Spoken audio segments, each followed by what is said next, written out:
184쪽이고요. 42장경에 나오는 말인데, 수행하는 사람은 마치 물 위에 떠서 흘러가는 나뭇가지와 같다. 양쪽 기슭에 가 닿지도 않고 누가 건져가지도 않고 소용돌이에 휩쓸리지도 않고 썩지도 않는다면 이 나뭇가지는 마침내 저 드넓은 바다에 다다를 것이다. 우리들도 이와 같아서 탐욕에 빠지거나 잘못된 것들에 휘둘리지 않고 오직 정진에 힘쓴다면 반드시 뜻을 이룰 것이다 했어요. 이제 물 위에 떠서 흘러가는 나뭇가지와 같이 공부한다, 삶을 살아간다, 이것이죠. 물 위에 떠서 흘러가는 나뭇가지는 그냥 물의 흐름에 그 나뭇가지가 턱 내맡겨진 채 그냥 흘러가죠. 물의 흐름 따라. 그 흐름을 거슬러서 이렇게 흘러가는 나뭇가지가 나 거꾸로 갈 거야, 지난번 왔던 그 길이 되게 아름다웠으니까 나 그것도 구경하러 갈 거야 하고 옛날로 돌아가려고 막 거슬리려고 애쓰지 않는단 말이에요. 근데 이 나뭇가지가 만약에 한 생각 일으켜서 10분 전에 본 그 풍경이 아름다운데 난 거기 더 오래 머물고 싶어, 그러려면 이제 어떻게 하면 될까요? 그 나뭇가지가 이제 거꾸로 헤엄을 쳐 가야 되겠죠. 막 허부적하면서 헤엄을 치려면 힘든단 말이에요. 막 안 되는 건 아니겠으나 막 죽도록 헤엄을 치면 강물을 거슬러 올라갈 수 있겠죠. 근데 힘들단 말이에요. 사는 게 이제 힘들어진단 말이에요. 그렇게 내 생각을 가지고 삶을 이렇게 바꾸거나 저렇게 바꾸려고 애쓰면 안 되는 것은 아니겠으나 또 반드시 된다 안 된다는 보장은 없죠. 나뭇가지가 흘러가다가 두 갈래 길이 나왔어요. 근데 나는 왼쪽으로 가고 싶어 하고 막 힘을 있으니까 쓰고 있는데 물살이 그걸 오른쪽으로 가게 만들 수 있단 말이에요. 그러면 저 멀리 있을 때부터 계획을 세워서 왼쪽으로 가야 된다 막 생각을 하고, 왼쪽은 좋은 길이고 오른쪽은 나쁜 길이야, 그렇게 이제 판단을 하는 거죠. 그런데 내가 왼쪽으로 가고 싶은데 자꾸 오른쪽으로 몸이 끌려갈 때 얼마나 스트레스를 받겠어요. 그리고 그럴 때 우리 생각은 자기가 왼쪽에 뭐가 나오고 오른쪽에 뭐가 나온지를 알 걸로 생각하는 거예요, 이 나뭇가지가. 근데 나뭇가지가 압니까? 왼쪽으로 가는 게 더 좋은지 오른쪽으로 가는 게 더 좋은지 이 나뭇가지는 모른단 말이에요. 어디로 가는 게 더 좋은지 알 수가 없어요. 그런데 알 거라고 착각을 하게 되면 이렇게 내맡기질 못하죠. 흐름에 내맡기질 못하죠. 근데 이 나뭇가지는 이 나뭇가지와 우리 삶이 다른 점이 뭐냐면 우리는 계속 분별을 하는 거죠. 어차피 나뭇가지처럼 우리 이 몸뚱이는, 나라는 존재는 내맡겨서 흘러지고 있어요. 지금 여러분의 삶이라는 흐름, 삶이라는 이 도도한 강물 위에 내맡겨진 나뭇가지와 똑같이 우리 삶은 흐르고 있다. 근데 그 거대한 강물 위에 여러 개의 나뭇가지들이 둥둥 떠 있을 거 아니겠어요? 근데 어떤 나뭇가지는 나보다 길고 예뻐 보이고 어떤 나뭇가지는 좀 안 예뻐 보이기도 하고, 그 나뭇가지가 생김새가 다 다르지 않겠어요? 근데 저마다 자기가 가야 될 길이 있단 말이에요. 근데 그 길이 무엇인지를 알 수 없다. 알 수 없어요. 알 수 없다라는 것이 진실이잖아요. 아무리 생각해도 그렇지 않나요? 우리 인생은 아무리 생각해도 알 수가 없는 거예요, 이게. 근데 우리는 안다고 착각을 해요. 그래서 내 인생 어떻게 되면 좋은지 난 알아. 나는 지금보다 돈을 더 벌어야 돼. 진실은 지금으로서는 지금보다 돈을 더 벌면 안 되는 거예요. 딱 지금만큼 벌어야 되는 거예요, 지금으로서는. 내일은 또 달라질지 몰라요. 근데 그건 알 수 없어요. 내일 많이 벌어야 될지 적게 벌어야 될지는 알 수 없어요. 지금 회사에서 아니면 내가 사업하면서 하는 어떤 프로젝트가 성공할지 실패할지 몰라요. 모름에도 불구하고 하는 거예요. 마음 났으니까 과도하게. 근데 모른다라고 생각하면, 결론을 알 수 없다고 생각하면 나도 인생을 살아야 되니까, 돈도 벌고 살아야 되니까 안 할 수는 없잖아요. 안 할 수는 없어서 하긴 하는데 이게 될지 안 될지 모르니까 과도하게 무리하지 않겠죠. 인생을 과도하게 집착하지도 않고 과도하게 심각해하지 않겠죠. 가볍게 해보자, 열심히 해보고 되면 좋고 안 되면 안 되는 게 인연인갑지, 이런 자세로 그냥 가볍게 삶을 살아가게 되죠. 이렇게 이 물 위에 떠서 흘러가는 나뭇가지처럼 우리의 존재도, 이 나뭇가지는 우리랑 다를 게 뭐가 있을까요? 없어요. 우리는 생각 하나가 더 있는 거예요. 얘하고 다른 거는 생각 분별에 하나가 더 있어서 자기가 옳다고, 생각 분별이 자기가 옳다고, 자기는 안다고 착각하는 것 뿐이란 말이에요. 나뭇가지에 따로 정신이 없죠. 나뭇가지가 어디로 갈지를 알 수 없고, 나뭇가지에 고정된 자아가 있을까요? 자아가 없어요. 그처럼 우리도 똑같이 자아가 없단 말이에요. 내가 내 인생을 나뭇가지랑 나랑 어떻게 똑같습니까? 나뭇가지는 생각이 없고 나는 생각이 있는 사람인데 이렇게 생각한단 말이에요. 나는 내 생각이 있다 이런단 말이에요. 내 생각이라는 것 자체가 진짜 여러분께 있습니까? 여러분 생각 중에 진짜 여러분께 있을까요? 지금까지 살아오면서 다 배운 거 아니에요. 여기저기서 배운 것들을 이렇게 내 식대로 조합시켜 놓고 그 조합된 아르마리를 내 생각 이렇게 고집한 거잖아요. 그럼 그 생각은 달라질 수 있거든요. 그럼 어떤 생각을 가지고 있을 때가 진짜 나을까요? 어떤 감정을 느낄 때가 진짜 나을까요? 어떤 분별의식을 가지고 있을 때가 진짜 나을까요? 계속해서 변하는데요. 생각, 판단, 분별, 감정 전부 다 변하잖아요. 몸도 마찬가지죠. 어떨 때 보면 이 몸이 젊어 있어요. 어떨 때 보면 이 몸이 늙어져요. 어떨 때 보면 예뻐 보이고 어떨 때 보이면 안 예뻐 보이기도 하고, 어떨 때 보면 건강한데 어떨 때 보면 되게 아파요. 어떤 게 나을까요? 계속 변해가잖아요. 이 몸이 천천히 변해가니까 모를 뿐이지, 너무 천천히 변해가니까 모를 뿐이지 확실히 변한단 말이에요. 그리고 나라고 할 만한 고정된 곳이 하나도 없습니다. 근데 얘는 어떻게 생겼냐? 얘는 인연 따라, 인연이 이렇게 조합해가지고 얘를 만들어낸 거예요. 그 인연이 다른 인연이 또 앞으로 바뀌어버리면 나는 완전히 달라질 거예요. 지금과는 성격도 달라질 것이고 개성도 달라질 것이고 건강도 달라질 것이고, 어떤 인연을 맺느냐에 따라서. 어떤 그 신문 기자가 뭐랄까 정크푸드 뭐 햄버거니 무슨 뭐 이렇게 이런 음식들이 몸에 안 좋다라는 것이 어느 정도 안 좋은지를 스스로 한번 해보려고 한 100일을 기점으로 종일 정크푸드만 먹고 살아보자. 그래가지고 이제 밥이랑 이런 거 안 먹고 하루 삼시세끼 내내 그런 것만 먹고 실험을 했는데 반 50일인가 뭐 그거 조금 넘나 그럴 쯤 됐을 때 도저히 이렇게 할 수가 없었답니다. 죽을 것 같아서. 이거 심각한, 이게 사명감으로 일을 하는 건 좋은데 이러다 너가 죽는다. 이거 100일 채웠다간 죽는다. 우리 생각에는 아니 뭐 햄버거 한번 먹는다고 몸이 망가져 이렇게 생각하지만, 그것만 계속 먹으면서 이렇게 했을 때 그런 일이 벌어질 수 있다는 거죠. 그러니까 우리 몸이 그렇게 되게 쌩쌩한 것 같아도 너무 간단한 조건만 하나 딱 바꿔버리면 이렇게 금방 휙 가버리는 거죠. 뭐 조건 하나, 물만 안 먹어도 며칠 가겠어요? 하루도 못 가서 막 죽을 것처럼 우리는 그러지 않겠습니까? 숨만 안 쉬면 몇 분 못 버티겠고. 그래서 우리가 이제 이게 내 몸이고 이건 나고 나라는 개성이 있어 이런 생각을 하게 되면 이제 내 뜻대로 내 인생을 바꾸려고 그래요. 또 내 생각대로 내 인생을 바꾸려고 하고. 근데 정말 명백하게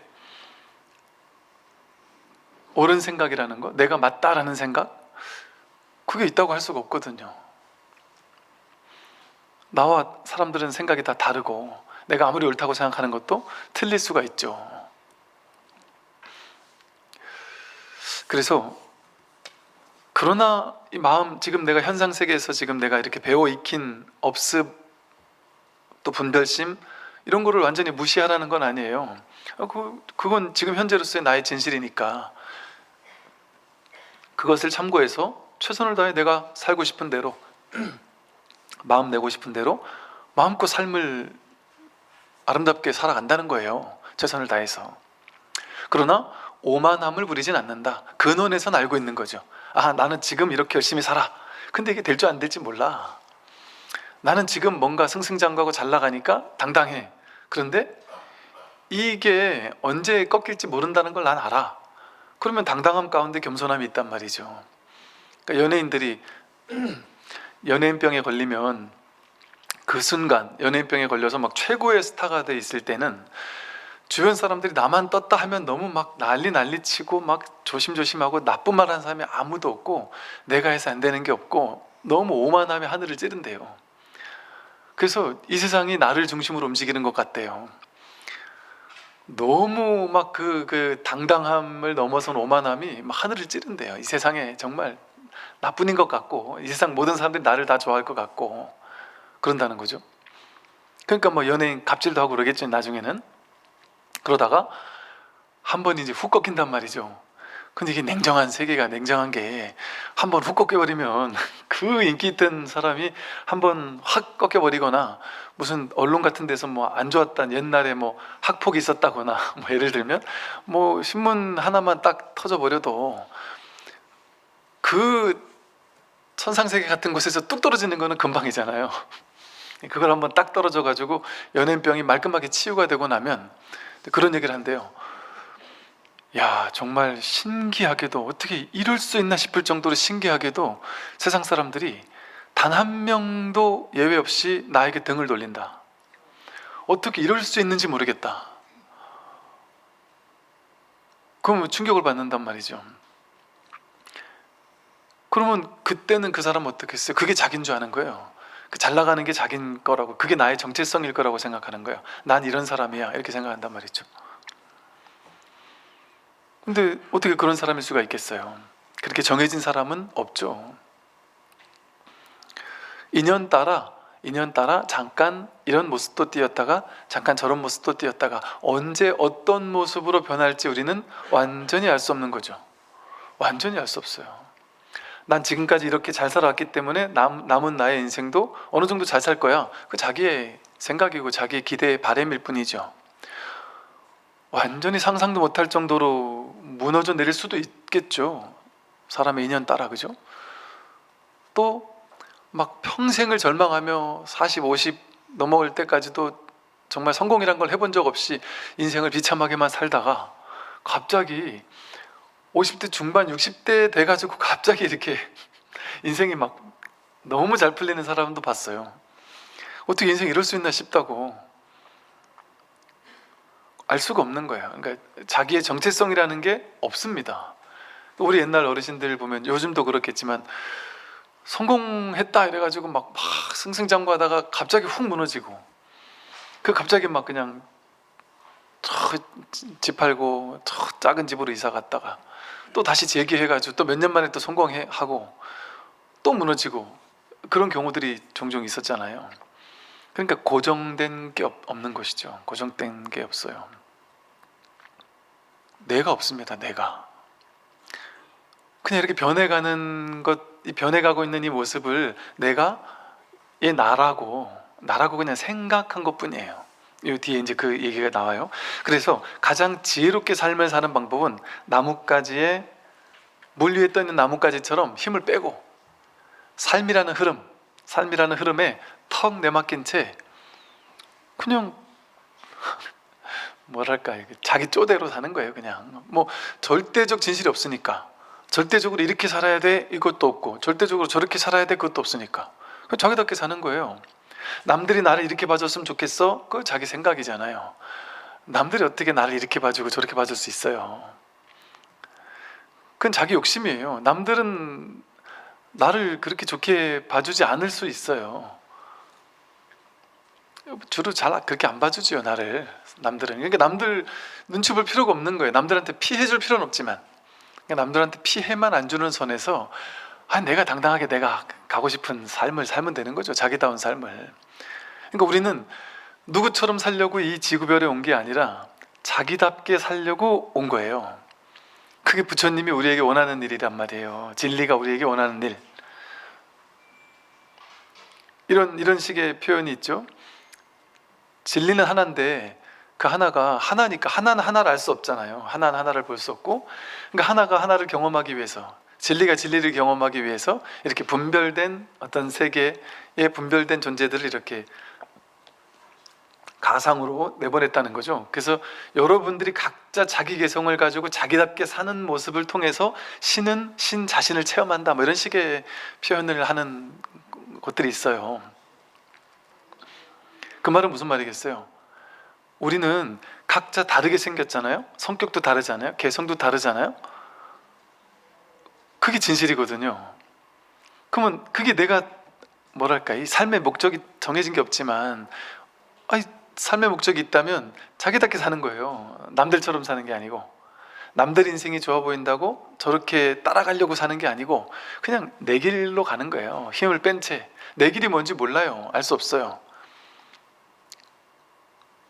근데 생각할 수 있으니까 마음껏 생각하고, 그러지만 결과는 난 모른다 하고 그냥 자기답게 사는 거죠. 근데 자기답게 살 때 가장 행복하죠. 가장 편하고. 또 자기답게 사는 거는 이 세상 80억 인구 가운데 나답게 사는 거는 내가 1등이거든요. 돈 버는 능력은 내가 1등이 아니고, 외모도 내가 1등이 아니고, 건강도 내가 1등이 아닐 수 있어요. 남들이 나보다 훨씬 좋을 수 있어요. 근데 가장 나다운 사람 1등은 나거든요. 이 온 우주에 나밖에 없거든요. 지금 이미 완성형이니까. 그러니까 그렇게 살려고, 나로서 살려고 이 지구별에 왔단 말이에요. 나로서 살려고 왔는데 나는 요만큼 벌어서 요만큼 먹고 사는 사람이에요. 근데 생각이 현실이라는 진실을 거부하고, 생각이 자꾸 남들과 비교해서, 생각은 비교 분별이 특징이잖아요. 남들과 자꾸 비교해서 저 사람은 나보다 더 잘 사는 것 같고, 저 사람은 나보다 더 돈도 많은 것 같고, 나보다 더 괜찮아 보이는 사람이 이 세상에 얼마나 많습니까? 그러니까 그 사람 따라가려고 하면서 살면 이제 그때부터 괴로움이 시작되는 거죠. 나는 난데, 나는 그 사람이 아닌데, 그 사람은 그 사람 인생 사는 걸 통해 신의 분신, 신의 화신이, 신의 아바타가 그 길을 통해서 그 지식을 수확하고 있단 말이에요. 걔는 걔대로. 나는 지금 내가 부여받은 이 삶이 있는데 왜 남의 거 자꾸 찝쩍거리면서 저게 더 좋아 보인다고 저거를 갈아탈라 그랬냔 말이죠. 그러니까 그럴 필요가 없다. 그러니까 좋고 나쁜 게 없어요. 그냥 우리 분별에 좋고 나쁠 뿐이지. 우리 분별에는 이게 좋고 저게 나쁜 것 같을 뿐이지, 분별하지 않으면 더 좋고 더 나쁜 게 없죠. 자기 생각이 분별하기 때문에 나는 행복해, 나는 불행해 하는 거지, 그 생각 분별 망상이 없으면, 저는 책은 안 읽어봤고요. 책 제목만 아는데, 성자가 된 청소부. 청소부지만 성자가 됐다면 그 사람은 맨날 뒷골목을 청소하는 청소부예요. 그런데 마음은 완전 자유란 말이에요. 온 우주 전체에서 그 누구도 어찌할 수 없는, 자기 마음은 더 이상 그 어떤 것도 추구하거나 바라지 않는 완전한 존재란 말이에요. 청소하면서, 농사 지으면서, 집에서 아이 돌보면서, 밥하고 빨래하면서 완전하단 말이에요. 그 누구도 부러워하지 않고. 그럴 수 있죠, 당연히. 이게 자기 한 생각 차이거든요. 자기 한 생각. 그래서 이렇게 수행하는 사람, 마음 공부하는 사람은 마치 물 위에 떠서 흘러가는 나뭇가지처럼 그냥 흘러갈 뿐이란 말이에요. 그냥 인연 따라 흘러가는 거예요. 그냥 어떻게 되든 그 내 일이 아니에요. 그냥 내맡기고, 흐름에 내맡긴 채 흘러가면 결국에는 저 드넓은 바다에 다다른다. 어디가 바다겠어요? 결국에는 자기 자성의 바다에 다다를 수밖에 없는 것이죠. 다음을 보면요, 인내는 상대와 나의 평화를 낳는다. 그대가 노여움에 의해 더럽혀지지 않는다면 그것은 자신을 평화롭게 하는 것이요, 증오하고 원망하는 마음을 갖지 않는다면 그것은 상대를 위하는 길이다. 이것이 바로 나와 남을 평화롭게 하는 것이다. 내가 막 화를 내게 되면 내 평화가 깨지죠. 화가 나서 막 내가 그 화를 어쩔 수 없이 막 꼭 노여운데도 불구하고 막 내려누르거나 이러면 내가 다친단 말이에요. 나에게 평화가 없죠. 그리고 막 증오하고 원망해서 누군가한테 막 그냥 갖다 퍼붓고 막 복수하려고 하고, 그렇게 되면 상대를 괴롭히겠죠. 그러니까 화가 나고 막 분노 막 이런 게 일어날 때 꼭 눌러놓으면 나를 죽여요. 그리고 상대방에게 퍼부으면 상대를 죽여요. 상대를 괴롭혀요. 이거는 꾹 누르는 것도 중도가 아니고 상대방에게 그냥 확 이걸 퍼붓는 것도 중도가 아니죠. 뭔가 한 가지를 선택하는 거잖아요. 그러면 화가 났을 때 그것을 우리는 뭐 반드시 어떤 일이 생기면 그걸 어떻게 해야 된다고 생각해요. 그 우리가 어떻게 하는 방법은 취하거나 버리는 거 두 개밖에 없다고 생각해요.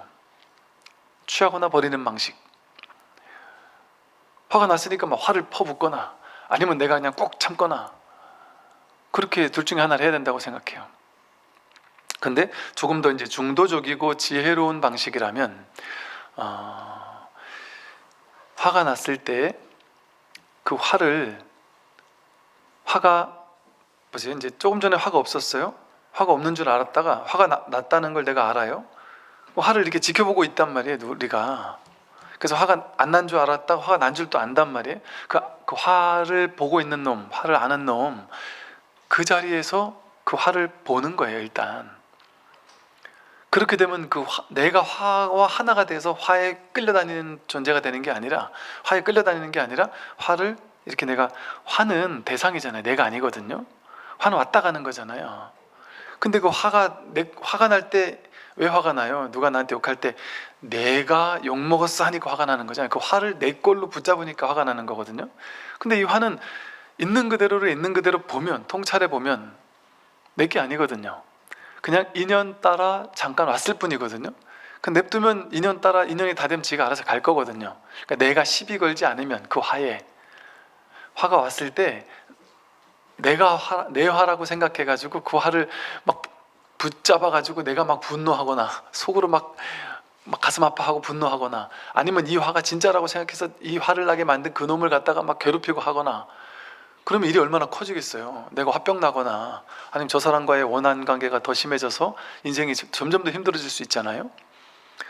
그 잠깐 인연 따라 왔다 가는 그 화가 맑은 하늘에 구름이 왔다가 이렇게 가듯이 그 인연 따라 왔다가 가는 건 줄 알면 그냥 이 허공이라는 바탕은 어때요? 구름을 시비 걸지 않는단 말이에요. 허공이랑 바탕 위에서 구름이 인연 따라 왔다가 얘는 그냥 인연 따라 간단 말이에요. 거기에 허공이 오염되지 않아요. 그것처럼 진짜 자기는 왔다 가는 화가 아니죠. 왔다 가는 탐욕도 아니고 왔다 가는 화도 아니에요. 화가 난 줄 아는 그놈이 자기란 말이에요.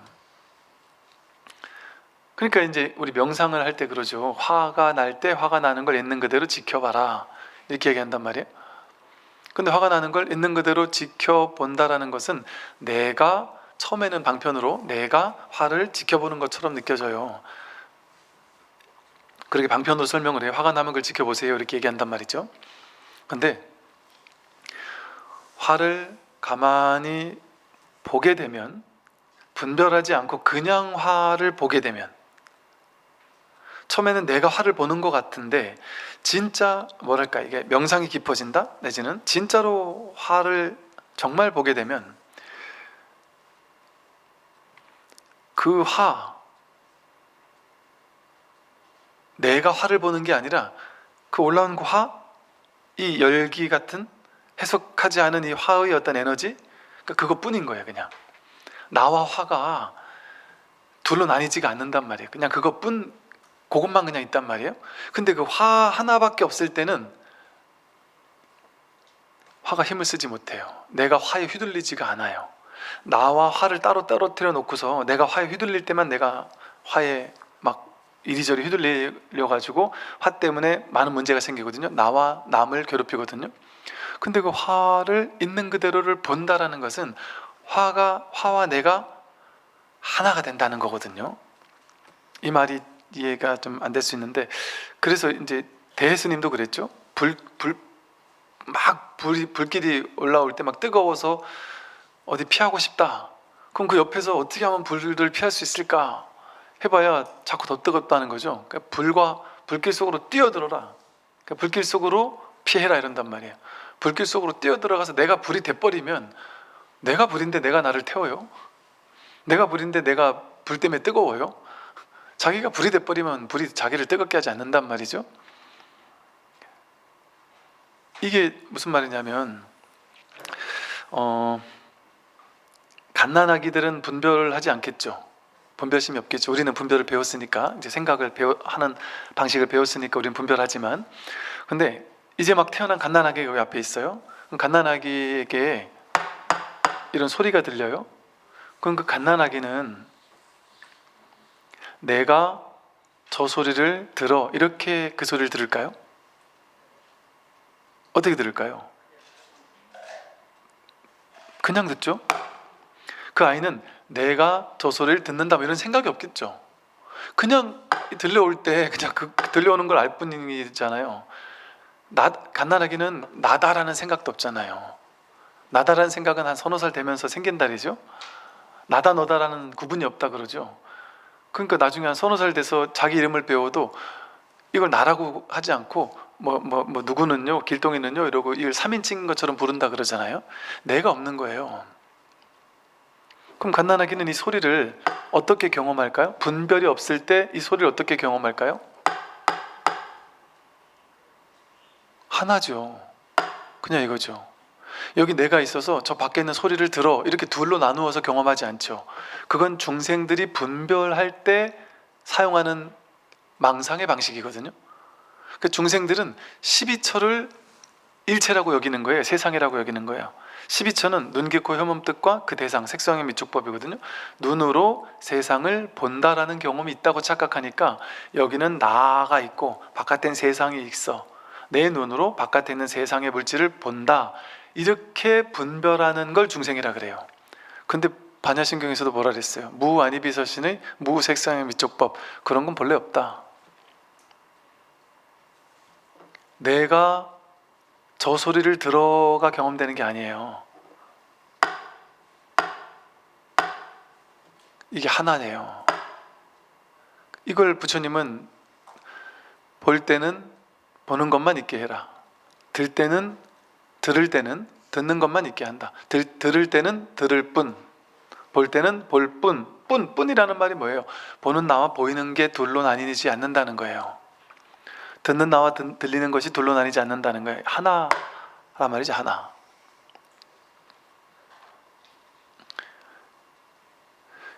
이렇게 사실은 방편으로 설명할 때는 볼 때 보는 놈이 있지 않습니까? 들을 때 듣는 놈이 있지 않아요. 그 듣는 놈이 진짜지 들리는 소리가 진짜겠어요? 들리는 소리는 왔다 가는 거잖아요. 이렇게 얘기를 해요, 방편으로.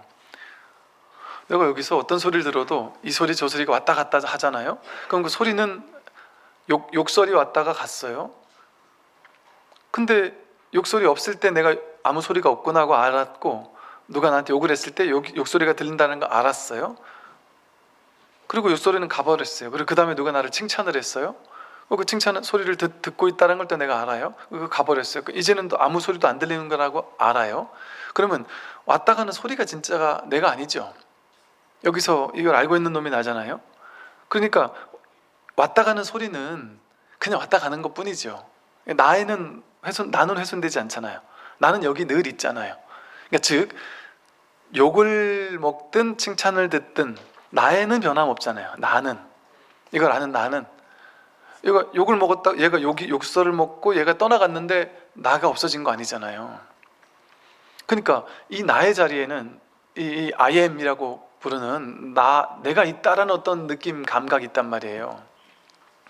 몸도 내가 아니고 느낌, 생각, 의지, 마음도 내가 아닌데 내가 없는 건 아니란 말이에요. 이렇게 소리를 듣고 보고 하는 걸 통해서 내가 있긴 있네 하고, 근데 그게 어떻게 생긴지 모르지만 내가 있다는 어떤 근원적인 감각 같은 게 있단 말이에요. 이 I am, 나 있음의 어떤 이 살아있는, 이걸 통해 내가 죽지 않았네, 살아있네 하고 이렇게 확인이 된단 말이에요. 이 살아있는 자기가 확인은 된단 말이에요. 근데 이 확인되는 이 진짜 자기 이 자리에서 봤을 때는 칭찬과 비난이 똑같죠. 상관이 없죠. 칭찬 왔다 가고 비난 왔다 가는데 나는 안 왔다 가잖아요. 뭐가 왔다 가든 무엇이 보이든 상관없잖아요. 돈이 왔다 가잖아요. 작은 돈이 왔다 가고 큰 돈이 왔다 갈 뿐이에요. 그러니까 가난한 것과 부자가 다르지 않죠. 이놈 입장에서는 작은 돈이 있어, 작은 돈이 갔어, 큰 돈이 있어, 큰 돈이 갔어 하고 아는 놈 입장에서는 똑같단 말이에요. 큰 돈이나 작은 돈이 똑같단 말이에요. 칭찬이나 비난이 똑같고, 이 진짜 자기는 이렇게 움직이지 않는 거예요. 왔다 가지 않는 거란 말이에요. 근데 우리는 이 진짜 자기의 자리에 있지 않죠. 이 첫 번째 자리, 진짜 I am이라고 하는 나, 여기에 있지 않고 계속 분별 따라가죠. 욕하면은 욕 따라가가지고 화를 내고, 칭찬 들으면 칭찬 따라가가지고 막 행복해하고, 그날 와 오늘 나 너무 행복해 이러고, 뭐 좋은 일 있을 때는, 힘든 일 있을 때는 나 오늘 막 괴로워 죽겠어, 나 요즘 집안에 돈을 탕쟁해서 괴로워 죽겠어, 나 요즘 뭐 승승장구해서 막 행복해 죽겠어. 이거는 이게 문제가 아니잖아요. 그 겉에 드러난 인연 따라 왔다 가는 분별의 얘기잖아요. 근데 분별은 내게 아니잖아요. 왔다 가는 거지. 왔다 가는 건 내가 아니잖아요. 근데 우리는 지금까지 그 왔다 가는 거를 더 좋은 게 왔다 가도록 하려고 길을 쓰고 있었죠. 그리고 왔을 때 좋은 거는 확 붙잡아가지고 못 가게 하려고. 근데 이건 내가 할 수 있는 게 아닌데, 인연 따라 오고 인연 따라 가거든요. 나에게 달린 일이 아니에요. 이 우주법계의 연기법이라는 인연에 달린 거지 나에게 달린 게 아니죠. 나에게 달린 게 아니에요. 그러니까 내가 어떻게 할 수가 있는 게 아니에요. 그럼 이제 마음을 쉬게 되죠. 근데 우리는 이 분별 따라가는 거에 너무 익숙해 있고, 그걸 나라고 착각하니까 어떻게든 내 인생을 좋게 바꿔야 되고, 남들이 나한테 칭찬하도록 바꿔야 되고, 돈 많도록 해야 되고, 건강하도록 해야 되고, 젊음이 가지 않도록 해야 되고, 여기 진짜 이 자기에 관심이 없고 왔다 가는 걸 자기라고 착각한단 말이죠. 그래서 왔다 가는 거에 너무 에너지 낭비를 많이 한단 말이죠. 좋은 거는 절대 가지 마라, 싫은 거는 빨리 없어져 버려라 하면서. 그게 지금까지 우리가 살아오면서 삶에서 맨날 그거 하고 살았단 말이에요. 근데 이제 마음 공부라는 것은 그렇게 왔다 가는 것들이 허망하다라는 거, 공하다라는 거, 실체가 없다라는 것, 그건 그냥 인연 따라 재행무상으로 무상하게 변해갈 뿐, 왔다 가는 갈 뿐 이거잖아요. 변해갈 뿐, 생로병사, 생주이멸, 성주개공한다. 생겨나면 반드시 잠깐 머물렀다가 간다. 근데 언제 갈지 모른다. 나에게 달린 일이 아니다. 인연 따라 지가 인연이 다 하면 간다. 근데 그 시절 인연을 알 수 있다 없다? 알 수 없다. 알 수 없다는 거예요. 그러면 내가 진작부터 알 수 있을 거라고 생각하면서 내가 계획할 필요가 없죠. 그리고 그 생각을 믿을 필요가 없죠. 그러니까 그냥 왔다 가는 거를 구경하는 놈이 자기지, 그 왔다 가는 게 내가 아니란 말이에요. 근데 이렇게 얘기를 하니까 여기에 그래서 맨날 이 왔다 가는 바깥의 것만을 보다가 여기서 늘 보고 있는 이놈을 한번 확인하는 게, 맨날 바깥만 보다가 돌이켜서 이걸 한번 말하는 게 회광반조예요. 근데 이제 이렇게 설명을 했단 말이에요. 그럼 이해하기는 쉽단 말이에요. 그러니까 이걸 이렇게 이해하고서는 어떻게 생각하냐면, 이제 바깥에 왔다 가는 걸 보면서 이 보는 놈, 듣는 놈, 이놈이 도대체 어디 있을까? 이놈이 어디 있을까 하고 막 찾는단 말이에요. 근데 이런 말이 있죠. 찾지만 않으면 늘 그거다 이러잖아요. 이게 둘로 나눠놓고 찾는단 말이에요. 이 소리가 들릴 때 이 듣는 놈, 이놈을 찾으려 한단 말이에요. 듣는 놈과 들리는 소리가 둘이 아닌데, 그게 불이법이잖아요. 이게 듣는 놈이에요. 그냥 이게 법이란 말이에요. 이게 마음이고 이게 자기란 말이에요. 듣는 놈이 따로 찾으면 안 된단 말이에요. 바로 여기에 직해서 있단 말이에요. 직해서 듣는 놈이. 그러니까 색즉시 공 이러잖아요. 색이 있는 거기에 곧바로 공이 있는 거지. 색이 있는 거기에 저 뒤쪽에 어디 숨어 있는 공을 찾는 게 아니란 말이에요. 이게 그냥 공이지. 그러니까 어쩔 수 없이 서원에서 선사 스님들은 이런 비유를 들거든요. 사람들이 살아가는 모습을 옛날 인형극 있잖아요. 인형극 애기들은 인형극 밑에 있는 요 화면만 본단 말이에요. 근데 위에 이렇게 커튼으로 닫고 있고 인형극을 위에서 조종하는 사람이 위에서 막 움직이잖아요. 말도 하고. 근데 애기들은 요 화면만 보니까 인형이 진짜 있는 것 같잖아요. 진짜 얘가 막 움직이는 것 같단 말이에요. 근데 이것과 비슷하다 이런 식으로 표현을 했어요. 선사 스님들이. 근데 그렇게 비유를 했잖아요. 그죠? 근데 그 비유지 그거는. 모든 비유는 일부분을 이렇게 비유로 들어주는 것 뿐이지 완벽하게 딱 들어맞는 비유가 없어요. 그러니까 여기서도 보세요. 이렇게 위에서 조종하는 사람이 있다고 하니까 이걸 보고 조종하는 사람을 찾으려고 할 거 아니에요. 이렇게 비유하면 사람들은 내가 지금 이렇게 말하고 생각하고 행동하고 여러분이 움직이고 있는데 나를 움직이는 저 위에서 나를 조종하고 있는 그놈은 누굴까 하고 어디가 자꾸 찾으려고 히말라야를 가고 막 할 거 아니에요. 근데 지금 여기 있단 말이에요. 지금 여기 자기란 말이에요. 자기. 어딨지? 요거란 말이에요. 뭐지? 요거란 말이에요. 뭐지 하는. 이게 자기잖아요. 이게 자기를 딱 드러내주고 있잖아요. 틈없이 언제나 거기다. 눈앞이다. 바로 적혀있는 여기다. 어디 딴 데를 갈 데가 없단 말이죠. 어디 딴 데 가서 찾는 게 아니에요. 이 법은. 그러다 보니까 이렇게 그것이 있는 그 자리에 그냥 있게 되면 이걸 끌려다니지도 않고 내가 취하거나 버리려 하지 않고 화가 나도 화에 끌려다니는 것도 아니고 화를 내뱉는 것도 아니고 내가 화를 막 품어가지고 내가 화를 내는 것도 아니고 그냥 보는 거예요. 지혜로서 보는 거예요. 얘가 왔다 가는 놈인 걸 그냥 보는 거예요.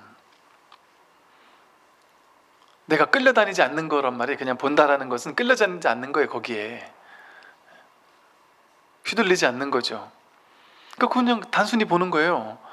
그러면 이제 지혜로서 비춰보게 된단 말이에요. 그냥 비춰보는 거울은 비추기 때문에 똥이 나와도 비추고 아름다운 꽃이 나와도 비추기 때문에 꽃이 나온다고 거울이 좋아하거나 똥이 나온다고 거울이 싫어하지 않잖아요. 그냥 비출 뿐이잖아요. 이렇게 비추는 자리에 있으면 이 첫 번째 자리 마음이라는 이 본성 자리에 있으면 그건 저절로 비춘단 말이에요. 그러니까 이 저절로 비추고 있는 이 화를 저절로 비추고 있는 그 자리에서 화를 비춰보게 되면 화에 끌려다니지 않는단 말이죠. 화가 뭐랄까 무효화된다? 화가 심각성이 없단 말이에요. 화를 그냥 보게 되면 화에 끌려다니지 않아요.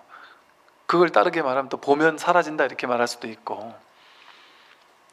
그러니까 이렇게 지혜로서 바라보는 것이 지혜로서 비추는 것이 그 화를 다루는 온전한 방식이지 거기 끌려다니거나 취하거나 버리거나 이러는 건 아니다. 누군가를 힘들게 한단 말이죠. 나와 남을 힘들게 한단 말이죠. 그렇게 되면 모욕을 참지 못하는 것이 번뇌의 원인이다. 나에게 집착하는 온갖 번뇌는 남의 잘못이 아니라 내 잘못 때문에 생긴다. 불행한 일을 당했을 때 참지 않는다면 이는 곧 스스로 죄업을 짓는 것이 되고 그 죄업은 다시 자기 자신에게로 돌아오게 된다. 어떤 문제가 생겼을 때 우리는 막 화가 나거나 번뇌가 일어나거나 할 때 남 탓을 하거든요.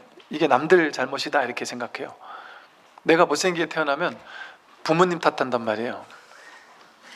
부모님이 날 왜 이렇게 태어나게 해줬어요 이러고, 내 공부 못하면 부모님이 나를 학원 과외비를 안 대줘가지고 내가 이렇게 공부를 못하게 됐다 뭐 이럴 수도 있고,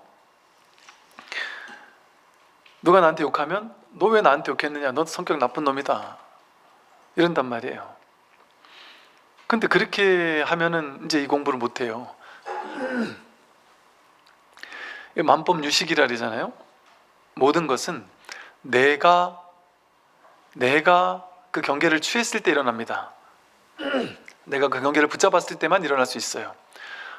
남들이 나한테 확 욕을 해요. 욕을 하는데 내가 그 욕을 붙잡았을 때만 스트레스 받잖아요.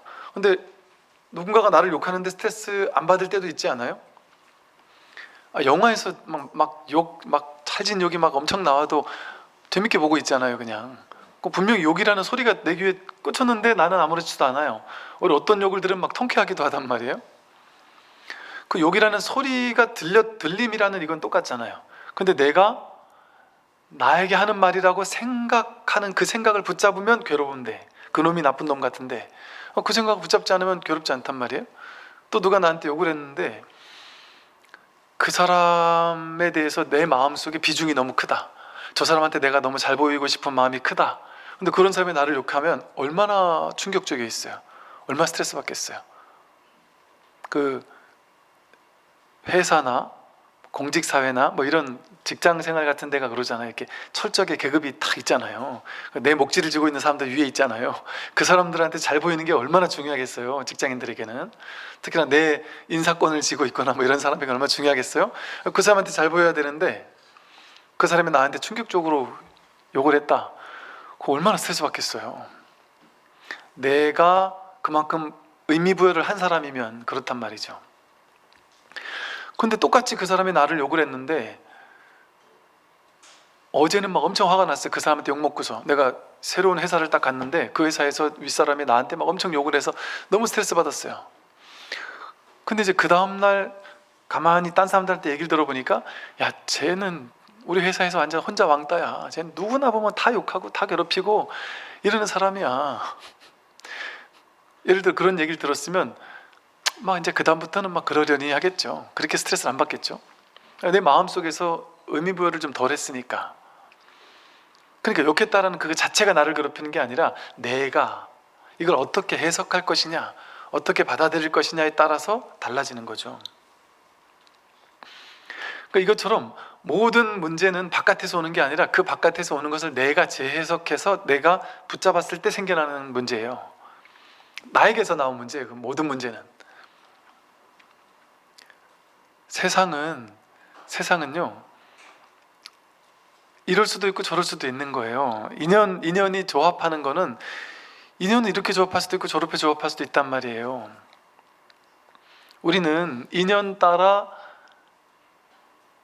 생겨나고 사라지는 이 지구별에서는 인연이 어떻게 물이라는 인연이 어떻게 조합하면 비가 되고, 어떨 땐 우박이 되고, 어떨 땐 눈이 되고, 어떨 땐 갈증을 해결해주는 물이 되고, 어떨 땐 맛있는 음식이 됐다가, 어떨 땐 오줌이 됐다가, 막 홍수가 돼서 사람을 죽이기도 했다가, 그냥 물인데 이게 어떤 인연을 만나냐에 따라서 아주 좋은 게 되기도 하고 아주 나쁜 게 되기도 한단 말이에요. 사람을 죽이기도 하고 사람을 살리기도 한단 말이죠. 똑같은 물이 어떤 인연이냐에 따라서.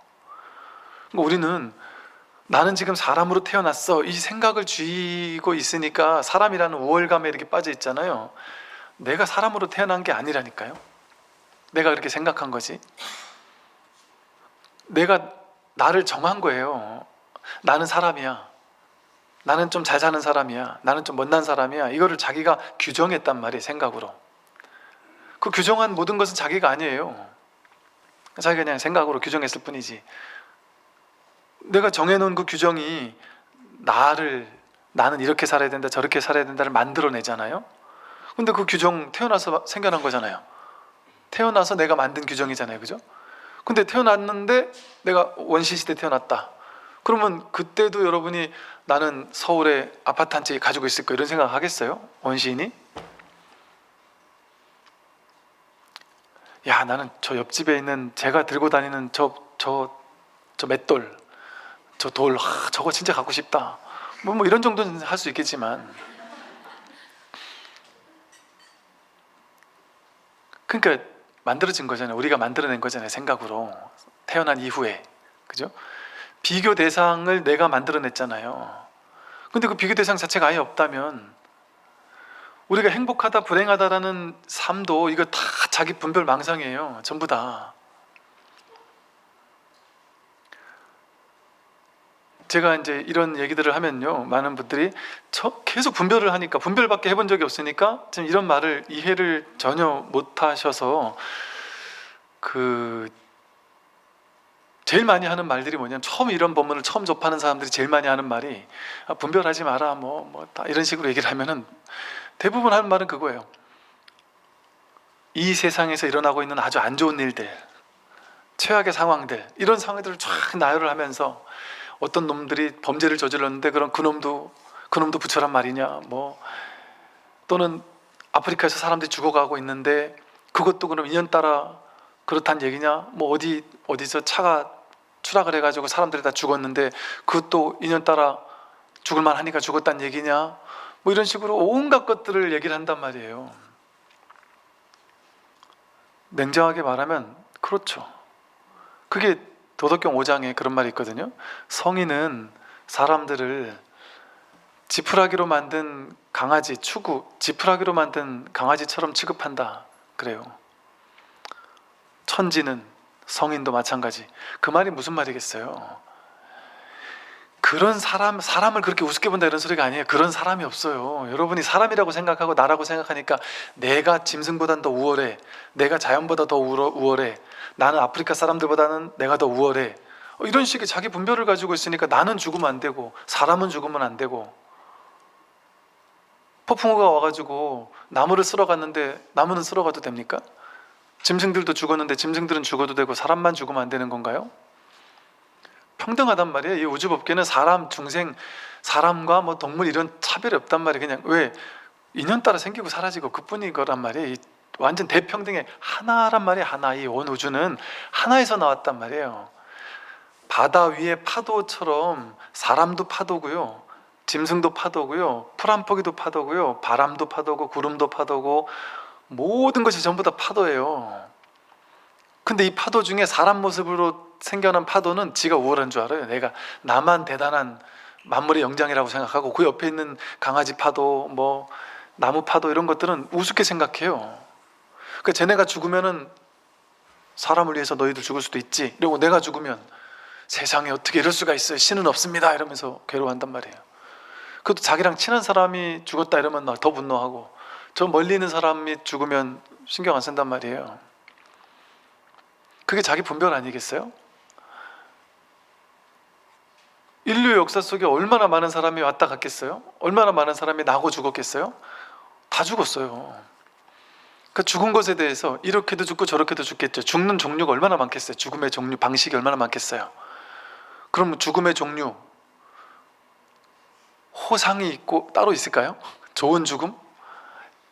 좋은 죽음이 따로 있을까요? 그 자기 분별이잖아요. 자기 분별이 좋은 죽음, 나쁜 죽음 하는 거지. 좋은 죽음, 나쁜 죽음이 어디 있습니까? 그냥 인연 따라 가는 거지. 인연이 이런 인연이냐 저런 인연에 따라서 인연 따라 가는 거예요. 그냥 어떤 사람의 인연은 병으로 죽을 수 있고, 어떤 사람은 교통사고로 죽을 수 있고, 어떤 사람은 자신의 인연이 또 생을 빨리 또 마감하는 사람도 있을 수 있고, 뱃속에서 뭐 벌써 죽는 사람도 있을 수도 있고, 존재들이 있을 수 있단 말이에요. 근데 그거는 감정을 섞을 일이 아닌 거예요. 사실은 인연 따라 생기고 사라지는 생사법이에요. 생사법이라는 건 생겨나고 사라지는 것들. 생사법에는 신경 쓸 필요가 없는 것이, 우리의 본질은 생사법이 아니라 불생불멸법이거든요. 생겨나지도 않고 사라지지도 않는 게 자기거든요. 근데 내가 생사법인 줄 아니까, 생겨나고 사라지는 존재인 줄 아니까, 생겨날 때 내가 생겨나고 죽을 때 내가 죽는 줄 아니까 이게 엄청 심각한 일이 되는 거예요. 이 세상 모든 것은 안 죽으면 큰일 나는 거예요. 그러니까 죽어야 되는 거예요. 그리고 죽는 건 저마다 자기 인연 따라 죽는 거예요. 여러분, 자기 인연 따라 각자 다르게 태어났잖아요. 다르게 생겼잖아요. 다른 일을 하고 살잖아요. 그럼 다르게 죽죠. 근데 좋은 인생, 나쁜 인생이겠습니까? 인연 따라 그냥 다른 일을 하는 거죠. 좋은 죽음, 나쁜 죽음이 있겠습니까? 없다니까요. 그냥 똑같은 거예요. 그냥 죽음은. 근데 사람이 그냥 분별하니까 이건 좋고 저건 나쁘고, 이래야 되고 저래야 되고, 이 사람은 좋은 사람, 저 사람 나쁜 사람 이러지만, 이 무분별지에서 보면 이 IM이라고 하는 이 진정한 자기, 이 진실의 자리에서 보면 전부 다 왔다 가는 것들일 뿐이에요. 왔다 가는 거는 똑같다니까, 이 소리랑. 허망하게 왔다 가는 거예요. 그냥 여기 뭔 자아가 있어요. 이게 진짜 자기지. 왔다 가는 거에 어떻게 자기가 있어요? 이 몸이 어떻게 자기겠어요? 몸은 요거 뭐 몇 년 안 있다가 갈 거고, 지금 먹은 거 뭐 며칠 있으면 빠져나갈 거고, 세포도 계속 지금 분열하고 있잖아요. 5개월 전 피부와 지금 피부가 완전 다른 피부라 그러잖아요. 껍데기가 싹 바뀌었다는 얘기잖아요. 불천, 옮겨가지 않는다 이런단 말이에요. 여기서 저기로 옮겨가지 않는다. 10대에서 20대로 옮겨가지 않아요. 옮겨가는 내가 있는 것 같지만 그런 내가 없습니다. 여러분 기억 속에 10대 때 나, 그거 나 아니에요. 지금 이 나와 그때 그 나와 옮겨온 게 없다니까요. 불천이라니까요. 옮겨가는 게 없다니까요. 그러니까 그런데 업보는 있어요. 업을 짓는 자 받는 자는 없어요. 근데 업보는 있어요. 업보는 있을 때 작자는 없다 그러잖아요. 작자 수자가 없어요. 업을 짓는 놈, 업을 받는 놈은 없어요. 고정된 실체는. 그런데 인과는 있어요. 얘가 10대 때 나쁜 짓을 학폭을 저질렀으면 그 놈이 나중에 복수한단 말이에요. 그 인과는 받아요. 인과의 세계는 분명하다. 그러나 인과가 일어나지만 그 고정된 실체적 자, 이게 있을 것 같단 말이에요, 생각에는. 근데 그런 게 없어요. 그러니까 윤회가 내가 이 업을 가지고 다음 생에 태어났다 이렇게 생각하면 그거는 내가 다음 생에 아프리카 남자로 태어난 거겠죠. 우리나라 보살님이 다음 생에 아프리카 남자로 태어났단 말이에요. 그렇게 생각하면. 근데 불천에서 보면 어때요? 그럼 그게 납니까? 내가 아닙니까? 다음 생에 아프리카 그 남자가 나예요, 내가 아니에요? 나라고도 할 수 없고 내가 아니라고도 할 수 없죠. 그러니까 윤회를 한다고도 할 수 없고 윤회를 안 한다고도 할 수 없는 거라니까요, 진실은. 그러니까 불교에서 아직도 윤회가 있다, 윤회가 없다 가지고 싸우는 거예요. 근데 그래서 뭐 싸울 일이 없단 말이에요. 부처님이 중도로 다 설명을 하시는데 윤회가 있다고도 할 수 없다니까요. 근데 윤회가 없다고도 할 수 없다니까요. 그렇게 얘기를 해야 된단 말이에요. 그런데 사람들의 분별심은 그렇게 얘기하면 싫어요. 분별심은 양자택일을 해야 되거든요. 옳으면 옳고 틀리면 틀리고 둘 중에 하나 선택해야 된다고 생각한단 말이에요. 근데 불교에서는 지관, 선택하지 말고 선택을 멈추고 그냥 보라고 하잖아요.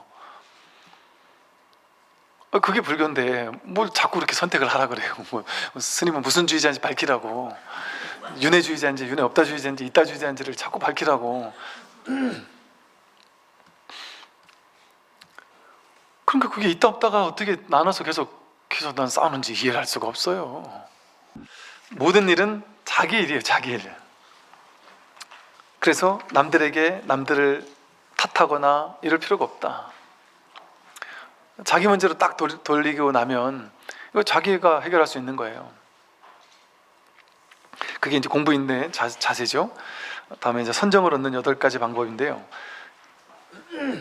8가지 착한 행위를 통해 청정한 선정을 이룬다. 선정을 이제 먼저 알아야 되는데요. 선정은 이제 고요함이죠. 고요함. 선을 통해서 정에 이르는 정, 고요함. 흔들리지 않는 고요함에 이르는 거예요. 번뇌 망상, 분별이 없는 그 고요함. 분별이 있기 이전의 그 고요함이에요. 즉 우리 마음자리. 마음자리도 이름이에요. 그냥 이게 마음자리인데 따로 마음자리가 따로 어디 숨겨져 있는 게 아니라 눈앞에 있는 것이 마음자리지. 이 마음자리라고 이름 부르고 있었던 여기에서 모든 게 왔다 가잖아요. 분별이 다 왔다 간다. 바다 위에 파도가 치듯이 이 본래 마음 위에서 오만 삼라만상이 나온단 말이에요. 삼라만상을 비춘단 말이에요. 이 모든 것이 마음 위로 이렇게 비추고 있단 말이죠. 근데 비춰지는 대상은 좋은 게 있고 나쁜 게 있고 추한 게 있고 아름다운 게 있고, 이 세상은 막 별의별 온갖 분별이 다 있잖아요. 좋은 사람 나쁜 사람 있고 다 있잖아요. 근데 비추는 이 자리에서는 그런 게 없잖아요. 그러니까 이 세상의 모양을 쫓아가면, 분별을 쫓아가면 시끄럽잖아요, 세상이. 이 일, 저 일, 좋은 일, 나쁜 일, 취해야 될 거, 버려야 될 거, 집착해야 될 거, 화내야 될 거, 막 5만 가지 일들이 벌어지는데 딱 이 자리로 돌아오면 아무 일이 없죠. 본래 선정이잖아요. 아무 일이 없단 말이에요. 내가 바다의 힘을 깨달으면 파도가 어떻게 치든 파도 지네들끼리 막 맨날 싸운단 말이에요. 이 파도가 옳으냐 저 파도가 틀리냐, 네가 나를 때렸냐 안 때렸냐, 뭐 재판도 열고 파도가 뭐 땅을 더 많이 갖고 싶어 하고, 파도끼리 그 분별을 쫓아가면 5만 가지 일들, 이 세상에 얼마나 많은 일들이 있어요. 그러니까 우리는 중생이다 보니까 이 파도인 이 분별된 중생들의 모양을 쫓아가니까, 여러분 분별로 생각했을 때 이 세상을 고요하게 만들 수 있을까요? 완전 고요한 세상, 완전 다툼이 없는 세상, 완전히 행복과 평화 그 자체인 세상으로 만들려면 도대체 얼마나 오랜 시간이 걸릴까요? 아무리 오랜 시간이 걸리는데 그게 가능할까요? 사람들이 정말 지극히 고요한 마음을, 모두가 고요한 마음을 유지하는 게 가능할까요? 불가능하잖아요. 지금 이 오랜 역사를 지었는데 한 번도 그런 적이 없잖아요. 그러니까 분별을 쫓아가면 그건 불가능한 거예요. 원래가 아예 애초에 불가능한 거예요. 분별의 세계 자체가 원래 항상 그렇게 드러나니까. 그런데 이 분별의 세계는 사람만 해도 80억 인구가 있잖아요. 이 80억 인구가 서로 얼마나 얽히고 설킨 막 원한과 증오와 뭐 무슨 돈을 꺼가고 갚고 뭐 얼마나 복잡한 일들이 많겠어요. 그거 여러분들이 고요하게 만들 수 있어요? 못해요. 그런데 할 수 있습니다. 이 사람들을 다 고요하게 못해요. 자기가 자기 마음 하나 깨달으면 이 80억 인구가 아니라 온 우주 전체가 일시에 선정이 된다니까요. 정멸이라니까요. 본래 고요하구나, 본래 고요한 걸 알 수 있어요. 그게 진짜 선정이거든요. 그러니까 이 선정은, 이 세상의 선정을 가져오기 위해서, 세상을 불국토로 바꾸기 위해서 어떻게 해야 돼요? 자기가 자기 안에 선정을 가져와야 되는 거예요.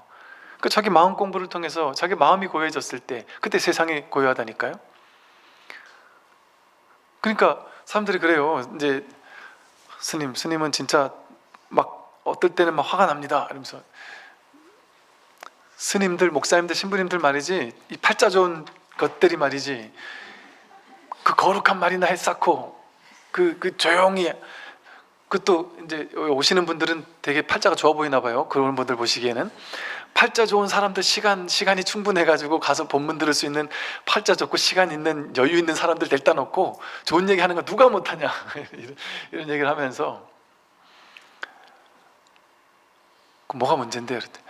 저는 이 분노로 잠을 잘 수가 없습니다. 그래서 왜 그러시냐면, 온갖 분노가 많아요. 어떤 분은 와, 지금이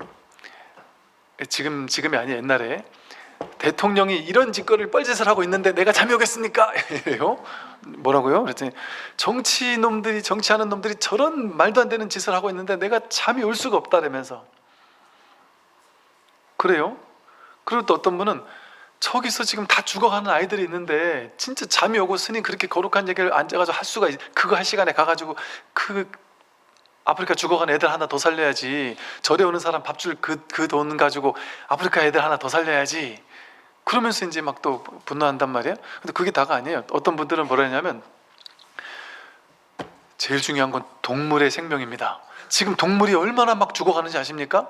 동물을 심지어 막 잡아먹는 놈들도 있고, 동물의 생존권을 위해서 우리가 막 열심히 해야 됩니다. 그 종교인들이 그거 나서서 해야 되지 않겠습니까? 지금 막 잡아먹히고 있는 강아지들이 있고 돼지고기, 닭고기, 통닭이 있는데 거기서 어떻게 이렇게 편안하게 앉아가지고 법문을 할 수 있습니까? 이렇게 얘기하는 분도 계시겠죠? 또 그게 다겠어요? 얼마나 많겠습니까? 얼마나 나를 시끄럽게 하는, 나를 공부하지 못하게 만드는, 나를 분노하게 만드는 일들이 이 세상에서 찾으려고 하면 얼마나 많겠어요. 그리고 그 사람이 여기에 대한 생각 한번 딱 접고 나면 그 사람이 이제 고요해질까요? 아니에요. 그거는 붙잡는 자기 습관이기 때문에, 정치를 바꾸려고 막 하면서 막 과도하게 애쓰다가, 와, 내가 아무래도 정치를 못 바꾸겠구나 이러고 하다가 내가 죽겠다 싶어서 정치에 난 신경 꺼야지 하고 딱 끄잖아요. 그러면 다른 걸로 주제를 바꿔요. 그래서 딴 거 가지고 또 스트레스를 받아 한다니까요. 그거는 자기가 정신적으로 이렇게 붙잡는 탐진치의 습관이기 때문에 그래요. 그러니까 그거는 사실은 정치의 문제가 아니라 내 문제인 거예요.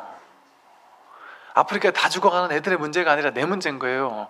아니, 그럴 것 같으면 이 세상에 인류 역사 속에 어딘가, 지구별 어딘가에서는 죽어가는 존재가 없습니까? 있죠. 그러면 다 죽어가는 아프리카까지 가요. 내 발밑에 지금 개미가 내 발에 밟혀서 죽고 있는데, 개미 생명은, 그러니까 보세요, 우리가 돼지, 소 정도 큰 생명은 죽이면 안 될 것 같잖아요. 근데 얘보다 좀 작은 생명은 그래도 좀 죽여도 되지 않을까 싶잖아요. 그럼 그 기준이 뭐예요? 물어보면 강아지, 고양이는 안 될 것 같고 개구리쯤은 되지 않을까요? 뭐 내지는 등치 작으면 되고 등치 크면 안 된다는 건 자기 분별 아니에요? 등치 큰 거는 존재가 중요한 존재고 등치 작은 건 중요하지 않은 존재다? 우리가 숨을 쉬면서 물을 마시면서 5만 가지 작은 생명들이 이 속에 있지 않겠어요? 우리 몸 안에 있는 5만 가지 그 세포 하나하나들은 이 하나하나가 예를 들어 이 하나하나가 어떤 의식이 있다 봤을 때 이 하나하나 입장에서는 엄청나게 활동을 하고 있는 거예요. 막 이거 하나 살리려고 막 자기 자리에서 최선을 다해서 애를 쓰고 있단 말이에요. 각자가. 그럼 얘네들 입장에서 봤을 땐 내가 창조주거든요. 얘네들의 이 온 우주 전체가 전부 다 이렇게 따로따로 나뉘어져 있는 온갖 분별의 세계가 아닌 거예요. 근데 우리가 생각으로 분별하기 시작하면 이 세상은 정말 시끄러워요. 잠시도 쉴 수가 없어요. 그러니까 선정이라는 건 있을 수가 없어요. 왜 그럴까요? 자기 마음에 선정이 없으니까 세상에도 선정이 없는 것처럼 보이는 거예요. 근데 지금 깨닫고 나면 이 세상에는 모든 시끄러운 일이 일시에 정멸이 된다니까요. 일은 그대로 있는데 정멸이 돼요. 마치 바다 위에 피는 파도처럼, 어젯밤 꾸는 꿈처럼. 꿈속에서 나쁜 놈들이 있었잖아요. 교화해야 될 사람도 있고 다 죽어가는 사람도 있었을 거란 말이에요. 근데 꿈을 깬 입장에서 봤을 때는 그 사람들 불쌍해서 눈물 흘립니까? 어젯밤 꿈에서 만난 그 불쌍한 사람 도와주려고 다시 그 꿈으로 들어가야 돼요? 불쌍하지 않아요. 왜? 깼으니까. 그게 진짜가 아니라는 걸 아니까, 명백하게 아니까.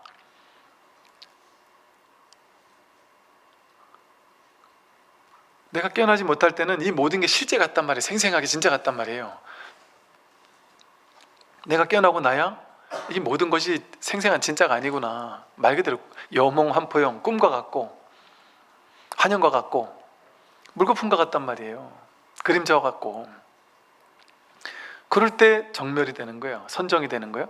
그래서 이 선정을 현실에서 조금 그래도 닦으려면 어떻게 해야 되느냐, 조금 딱 수준을 좀 낮춰가지고 방편을 설명을 해요. 이 진짜 선정이라는 건 자기 마음, 본래 마음 깨달음을 뜻해요. 깨달았을 때 본래 선정을 확인하는 거예요. 아, 선정은 늘 있는 게 선정이구나. 이게 본연산매, 본래 있는 선정이구나. 이렇게 깨닫는 거죠. 근데 8가지 이제 선정을 이루는 방법을 방편으로 설명을 해요. 첫째, 늘 조용한 곳에 살면서 고요히 사유한다. 이 사람, 신토불이라고 사람은 주변 환경 따라가거든요. 사람이 서울에서 바쁘게 살게 되면, 바쁜 사람들을 보고 살게 되면 나도 덩달아 바빠져요. 나도 모르게 내가 왜 바쁜지 모르겠어요. 요즘 뭐 백수가 바빠서 죽는다 그래도요. 이 서울에 있으면 그냥 남들이 막 바삐 떠다니면 나도 모르게 그냥 계속 바쁘고 막 정신없고 막 이렇단 말이죠. 그런데 그냥 조용히 호젓한 한적한 시골에 혼자 여행을 떠나서 그냥 가만히 할 일 없이 그냥 있으면 그냥 저절로 조용해져요. 마음이 고요해지죠. 마음이 고요해져요. 성격이 달라져요. 갑자기 서울에서 직장 생활하면서 막 치고받고 싸우면서 막 그냥 이러다가 그 사람이 주말 돼가지고 산에 가서 막 걸으면 처음 보는 사람들한테도 막 상냥하게 인사를 해요. 옆에 있는 부서 사람한테도 인사 안 하던 사람이 산에 가면 처음 본 사람들한테만 인사하고 다니잖아요. 안녕하세요 안녕하세요 하면서 마음이 열린단 말이에요. 그만큼. 그래서 사람의 주변 환경도, 우리 아직 공부하는 사람들에게는 주변 환경도 중요하다. 그래서 알았냐라는 표현을 써요. 공부하기 좋은 환경. 근데 이거는 어찌 보면 좀 초보적인 얘기예요. 초보적인 수행할 때 그게 좀 도움이 된다 이 소리예요. 근데 그런 데 찾아갈 필요는 없어요. 시끄러운 곳에서 시끄러운 그대로 고요하다라는 걸 깨닫는 게 진짜 공부지, 억지로 내가 고요한 곳을 찾아가가지고 거기서만 하는 공부가 진짜 공부는 아니에요 사실은. 근데 방편은 될 수 있다. 아주 너무 낮은 이제 막 걸음마 단계인 공부인에게는 좀 조용한 곳이 한동안은 도움이 될 수도 있다. 그런 어떤 얘기 정도로 볼 수 있어요. 그래서 고요한 곳에 살면서 고요히 사유하는 거예요. 그냥 고요히 좀 보는 거예요. 보는 거. 사유라는 게 막 생각을 굴리고 이러는 게 아니에요. 두 번째는 여러 사람과 함께 모여서 이야기하지 않는 거. 이게 중요해요. 요즘에는 맨날 여러 사람이 모여가지고 맨날 오만 가지, 사람 모이면 어쨌든 말을 안 할 수가 없고, 이 침묵이 두렵잖아요. 우리는 가만히 있는 게 싫잖아요. 그럼 가만히 있으면 누군가라도 말을 꺼내는데, 굳이 안 해도 되는데 말을 꺼내야 될 때는 쓸데없는 얘기가 나오게 되거든요. 굳이 안 해도 되는 말 하게 되고, 굳이 안 해도 되는데 그냥 해야 되는 말을 할 때는, 사유 없이 그냥 얘기할 때는 항상 나를 드러내는 말을 주로 하거든요. 내 자랑하거나 남 욕하거나. 내 자랑하면 내가 업되는 것 같은 착각이 들고, 남 욕하면 상대적으로 내가 올라가는 것 같은 착각이 든다는 거예요. 사람은 이게 아상이 있다 보니까 이 아상을 밥주기 위한 일들을 맨날 한단 말이죠, 말이. 그래서 가능하면, 물론 이게 뭐 대인관계를 위해서 뭐 영 안 하고 살 수는 없겠지만, 이제 그런 얘기 있대요. 신문이나 이런 데 글을 읽어보면 이래요. 20대 30대 때는 막 그냥 친구가 좋잖아요. 젊을 때는 막 친구가 좋아가지고 막 결혼을 하고 나서도 아내가 집에서 막 애 때문에 힘들어 죽겠는데 막 남편들이 친구가 좋다 해서 나가서 친구들 만나서 술 먹고, 친구와의 의정 내지는 이거 뭐 회사 일 때문에 어쩔 수 없다 하고 막 그냥 막 먹고. 이 남자만 그런 게 아니죠. 이제 어느 집은 그러죠. 남자가 집에서 애를 계속 보고 있는데 아줌마가 이제 나가서 회사 사람들하고 술 먹고 뭐 놀러 다니고 뭐 여기저기 구경 다니고 뭐 하고 다닌단 말이죠. 그렇게 살 때는 모른단 말이에요. 근데 그러다가 이제 어떤 분들이 그래요. 40대 50대쯤 되고 나면 이제 깨닫는 게 그런 거라는 거예요. 젊었을 때는 막 친구가 최고인 줄 알았다가 시간이 지나면 지날수록 제일 아까운 게 20, 30대 때 가족을 버리고 친구하고 그 먹은 술값하고 그 낭비한 시간, 그리고 그때 아내에게 욕먹은 그거, 그리고 그때 버린 내 몸, 이거 생각하면 억울해 죽겠다는 얘기를 하는 사람도 있더란 말이죠. 나중에 시간이 지나니까 이제 좀 깨닫는 거죠. 가만히 생각해 보니까 그때 그놈들하고 대화했을 때 그렇게 막 이렇게 좋은 대화가 오가거나 이러지도 않았다는 거죠.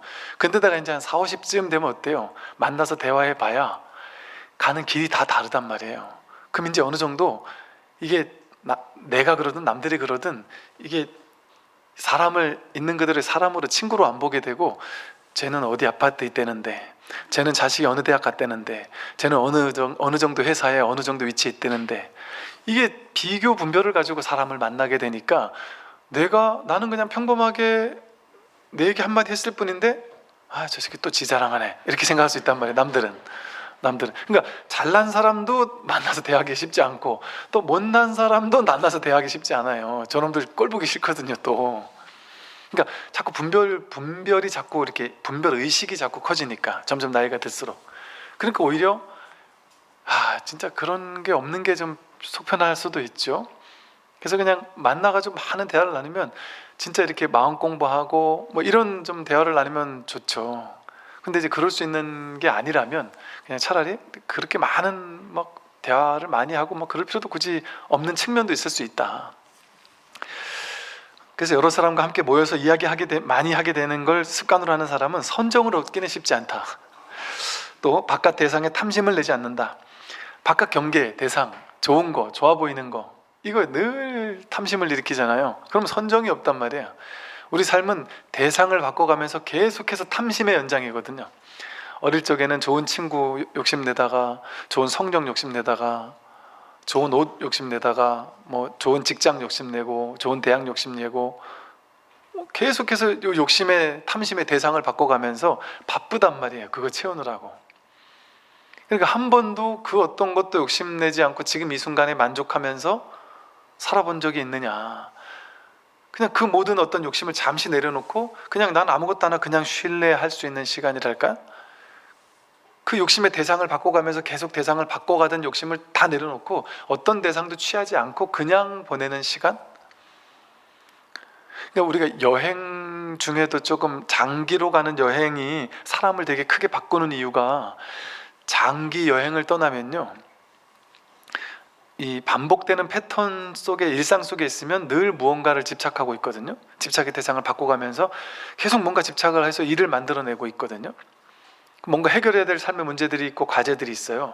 근데 장기로 여행을 떠나면 아예 여행지에 있는 동안은 일상을 딱 잊어버려요. 나도 모르게 잊게 되고 그냥 그 여행지에서 보고 듣는 것, 그 여행지의 거는 내가 가질 수 없잖아요. 갖지 않을 거잖아요. 여행지에서 뭐 갑자기 뭐 사업을 할 것도 아니고, 그 여행지에서는 그냥 볼 뿐이란 말이에요. 탐심 없이.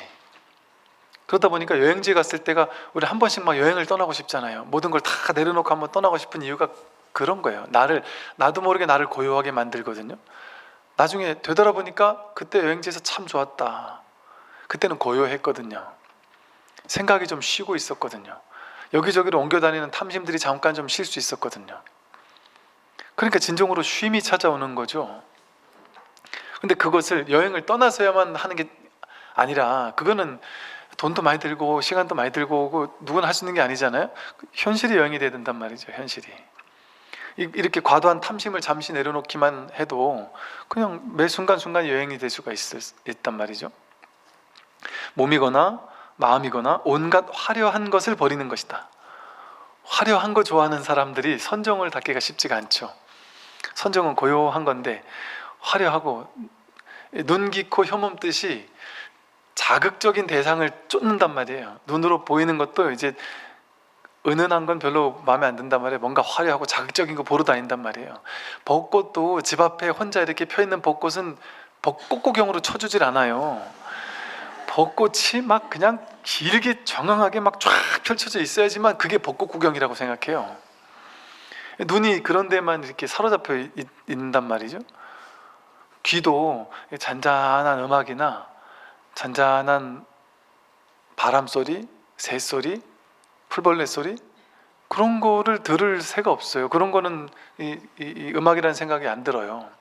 뭔가 막 자극적인 소리를 요즘 최신의 이어폰으로, 뭐 무슨 요즘 이어폰은 보니까 뭐 바깥에가 소리가 확 차단이 되는 막 그런 게 있다던데, 그런 거를 막 꽂아 놓고는 세게 막 꽝꽝거리면서 들을 때 뭔가 막 그냥 막 흥분되고, 이런 어떤 이렇게 자극적인 이런 것들을 자꾸 원한단 말이죠. 냄새 맡는 것도, 맛보는 것도, 뭔가 막 더 맛있는 거, 어지간히 맛있는 거 가지고선 요즘에는 맛도 아니라면 어지간한 맛집도 아니란 말이죠. 옛날에는 부모님이 그냥 처음 겨울에 그냥 장독 열고서는 김치 꺼내가지고 막 자르기만 해도가 아니죠. 그게 제일 맛있죠. 이 세상에서 제일 맛있고, 그렇게 깍두기 해주면 정말 그렇게 맛있었는데, 지금은 그런 거 가지고 명함을 못 내밀어요. 그게 지금 오지간한 맛집 아니고서는. 근데 맛집은 이게 막 보니까 모 선생이 요리하는 걸 예전에 보니까 막 나 설탕을 갖다 때려 붓던데, 뭔가 막 자극적으로 해야 이게 뭔가 눈 깊고 혐오뜻이 이렇게 끌려다닌단 말이죠. 근데 눈 깊고 혐오뜻을 좀 화려하지 않은 거, 좀 차분한 거, 마실 때도 차를 마시는 게 명상이 된다는 이유가 여기 있거든요. 선정을 당할 수 있다. 차는 여러분 일반적으로 친구 만날 때 자극적인 술을 마시거나 뭐죠? 도수 높은 술을 마시거나 콜라나 커피 같은 자극적인 걸 마시잖아요. 왜? 정신없는 얘기를 할 때는 이게 자극적이래야지 한번 마셔도 딱 먹은 것 같고, 뭔가 차갑게 뭐 턱 쏘고 이래야지 먹은 것 같고, 그래서 또 얘기하고 그러잖아요. 그런데 차분하게 고요히 앉아서 마음을 차분히 하고 있을 때, 그때는 차 한 잔은 이게 자극적이지 않아서 먹어서 바로 확 내려가지가 않아요. 뭔가 탄산이 막 확 내려간 이런 느낌이 없단 말이에요. 근데 이게 무슨 차인지도 모른단 말이에요, 처음에는. 근데 그 차를 그냥 마음을 비우지 않고서는 그 차 맛을 알 수가 없거든요. 마음이 고요해지고 차 맛을 진정으로 음미하지 않고서는 차 맛을 느낄 수가 없어요. 그러니까 차를 좋아하는 사람은 마음을 자주자주 쉬는 사람이거든요. 은은한 차의 향기와 빛깔을 이렇게 맛볼 수 있는 사람, 그는 이제 이 선정에 이를 수 있는 준비가 된 사람일 수 있어요. 이게 진짜 차를 마시는 이유거든요. 그러니까 그제 제가 옛날 군생했던 어떤 친구가 찾아왔는데 이 친구가 차에 완전 전문가거든요. 그 엄청 전문가예요. 근데 그렇게 공부를 많이 했는데 너무 허하다. 이거는 차에 뭔가 핵심이 빠진 것 같다. 지식적으로 내가 차에 대해서 너무 많이 아는데 핵심이 빠진 것 같다. 근데 그냥 차를 마시는, 그래서 차의 지식을 전달하는 게 이게 뭔 의미가 있나 싶더라는 거예요. 그래서 근데 문득 어떤 사람이 선다라는 말 들어봤느냐. 선과 차. 선에서 선사 스님들이 왜 차를 마시는지 아느냐. 선, 이 마음 공부, 불교라고 우리가 말하는 이 선, 이런 것들을 너가 공부를 하면 훨씬 더 깊은 차의 세계로 갈 수가 있다. 그리고 차를 가지고 사람들에게, 물을 사람들에게 이렇게 홀짝홀짝 마시게 해주는 정도가 아니라 그 사람의 마음을 어루만져주고 치유해 줄 수 있다. 마음을 고요하게 해줄 수 있다. 그래서 그게 진짜 차인이고 진짜 다인이다. 그런 얘기를 듣고 그냥 꽉 맞은 것 같더래요. 이게 뭐랄까 진짜 어떤 그런 차의 정신일 수 있거든요. 그거 마찬가지다. 우리가 꼭 차만 그런 게 아니에요. 몸이나 마음으로 온갖 화려한 것들을 막 쫓게 되면 마음이 번잡해요. 그리고 화려하게 막 한 사람들 쫓아가고 싶고 따라가고 싶고 뒤쫓아가고 싶고, 그럼 막 경쟁심 생기고 만족을 못 한단 말이죠. 근데 그냥 심심한 거, 담담한 거, 이런 것들. 요즘 젊은 사람들 보니까 이게 편의점에 보면 온갖 종류의 음료수가 많잖아요. 그 음료수 중독된 친구들이 있어요. 편의점에 냉장고에 시원하게 돼 있는 음료수, 하루에도 몇 캔씩을 먹는 달달한 거 있잖아요. 달달하고 뭔가 막 탄산 턱턱 쏘면서 뭔가 막 이런 거를 계속 달고 사는 사람도 있단 말이에요. 그게 제가 옛날에 친환경 공부할 때 공부한 바로는 진짜 독극물과 같은 이 설탕 성분이 어마어마하게 들어가 있고, 아이스크림 같은 것도 사실 아이스크림의 반이 설탕이라고. 근데 이게 너무 차갑다 보니까 그 설탕 성분을 좀 못 느끼는 것 뿐이지, 그거를 녹여가지고 물로 마시면 달아서 도저히 입에도 댈 수 없을 정도거든요, 사실. 근데 이게 트릭이죠. 근데 이제 그런 것들이 그냥 습관이 돼버리면 나도 모르게 몸으로도 마찬가지, 몸으로도 그런다 그러잖아요. 몸에서 그런 것들을 너무 이렇게 찾게 되면 내 몸이 자꾸 더 자극적인 거에만 반응을 한단 말이에요. 더 자극적이고 그런 거에. 옛날에 다큐 어디를 보니까 아이가요. 그 아이는 너무 이제 이 오염이 심해서 그랬겠죠. 그 아이는 설탕이나 뭐 이렇게 단 음료 이런 거를 먹고 나서 5분도 안 돼가지고 폭력성이 막 심하게 나와요. 그래서 설마 아니겠지, 이런 걸 먹는다고 곧장 이렇게 폭력성이 나올 수가 있나? 그래가지고 이제 실험을 한 거예요. 그래서 한동안 그런 걸 아예 안 먹어봤어요. 처음에는 일단 그걸 먹이고 나서 바로바로 반응이 오는 거예요. 근데 계속 꾸준히 안 먹여봤단 말이죠. 그리고 뭐 너무 짜증을 내니까 다른 것들을 좀 몸에 좋은 것지만 먹을 만한 걸 좀 주면서 안 먹여봤더니, 안 먹을 때는 그렇게까지 격한 막 분노, 화합, 표출 이런 게 없더라는 거죠. 그래서 뭐 자세한 건 내가 워낙 옛날 봐서 기억이 안 나는데 신기하더라고요. 그런 것들을 먹자마자 바로 몇 분도 안 돼가지고 막 바로바로. 근데 우리는 이제 그렇게까지 예민하지 않으니까 나와도 나오는지 모를 뿐이겠죠, 아마도. 그렇게 몸도 마음도 너무 자극적이고 이런 거에는 이렇게 중독이 될 수가 있을 거예요. 또 다섯째는 음식에 대한 욕심이 적은 거다. 음식 먹을 인연이 되고 하면은 뭐 또 먹고 하는 것도 좋겠지만, 음식을 먹을 때 뭐랄까, 한 번쯤은 먹을 때 그냥 이렇게 고요한 마음을 가지고 먹으면 음식 먹는 것 자체가 수행이 돼요. 선정이 돼요, 정말. 그 음식의 뭐랄까, 하나하나의 고유의 본연의 맛들, 그런 것들을 한 번쯤 그냥 오래오래 이렇게 느끼면서 먹어보는 것. 근데 요즘에는 그 음식 본연의 맛을 모르잖아요. 왜 강력한 조미료들을 막 폭탄을 투여해가지고 그 자극적인 맛에만 길들여져 있잖아요, 보통은. 그러면 우리가 자꾸 그런 걸 쫓게 되는 거죠. 고요함이 사라지죠. 또 여섯째는 집착하는 곳이 없습니다. 마찬가지 집착하는 게 있으면 마음이 붕 뜬단 말이에요. 마음이 그 집착하는 데를 쫓아다니고, 그러니까 마음이 고요해질 수가 없어요. 그러니까 집착만 하지 않아도 이 마음이 그 집착하는 대상에 끌려다니는 일이 줄어드니까 본래 선정으로 가까워지겠죠. 또 7번째는 요즘 이런 게 또 크죠. 말과 글자의 수식을 즐기지 않는다. 너무 이렇게 막 그냥 막 책만 파는 사람들 있잖아요. 너무 책만 파고 너무 평생을 연구만 하고, 그런 사람들도 오히려 고요할 수가 없어요. 그 책 속에 파묻혀 있느라고. 말과 글이 주는 그 명과 상, 이름과 모양, 거기에 내 끌려다니느라고. 근데 이 진실은 말이 없고 글이 없는 거죠. 말로 굳이 말을 해야 되는 게 아니죠, 사실은. 오히려 말과 글은 분별을 더 막 자극하게 만드는 도구가 될 수 있어요. 8번째는 다른 사람을 가르쳐 깨달음의 경지를 얻게 하는 것이다.